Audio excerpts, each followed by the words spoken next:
ಲೇ ಹಲ್ಕ್ಯಾ ಎದ್ದೇಳಲೇ. ಇವತ್ತ ನಮ್ ಗುಡ್ಡಾಪುರದ ಶ್ರೀ ದಾನಮ್ ದೇವಿ ಗುಡಿಗೆ ಹೋಗ್ ಬರುನು. ಜಲ್ದಿ ಊಟಕ್ಕೆ ರೆಡಿ ಮಾಡ್ರು, ಸಿಕ್ಕಾಪಟ್ಟೆ ಬಿಸ್ಲಾಯ್ತಿ. ಶ್ರೀ ಗುಡ್ಡಾಪುರದ ದಾನಮ್ಮ ದೇವಿ ಗುಡಿಗೆ ಹೋಗಿ ಬರ್ಬೇಕಾ. ಬೇಗ ಊಟ ಮಾಡು ಹಲ್ಕ್ಯಾ. ಜಮಖಂಡಿಯಿಂದ ಬಸ್ ಬಂದ್ ನಿಂತಿದೆ. ಕಂಡಕ್ಟರ್ ಸಾಹೇಬ್ರು ನಿನ್ಗೋಸ್ಕರ ಕಾಯ್ತಾ ಇದ್ದಾರೆ.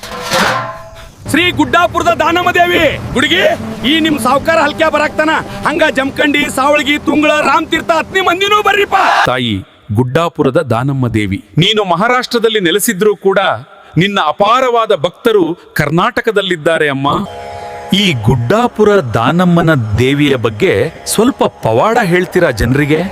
ಹಲ್ಕ್ಯಾ, ಈ ನಮ್ಮ ತಾಯಿ ಪವಾಡ ಬಾಳ ಐತಿ. ದಿನಕ್ಕ 3 ಬಾರಿ ತಾಯಿಯ ಪೂಜೆ ನಡೀತೈತಿ. ಈ ತಾಯಿಯನ್ನ ಶಿವನ ಶಕ್ತಿ ರೂಪ ಅಂತ ಜನರು ನಂಬ್ತಾರ. ಶ್ರೀ ಗುಡ್ಡಾಪುರದ ದಾನಮ್ಮ ದೇವಿ, ನಮ್ಮ ವಿಡಿಯೋ ನೋಡ್ತಿರುವ ಎಲ್ಲ ನಮ್ಮ ಕನ್ನಡ ಮಂದಿ ಮೇಲೆ ನಿನ್ನ ಆಶೀರ್ವಾದ ಸದಾ ಇರಲಿ ತಾಯಿ.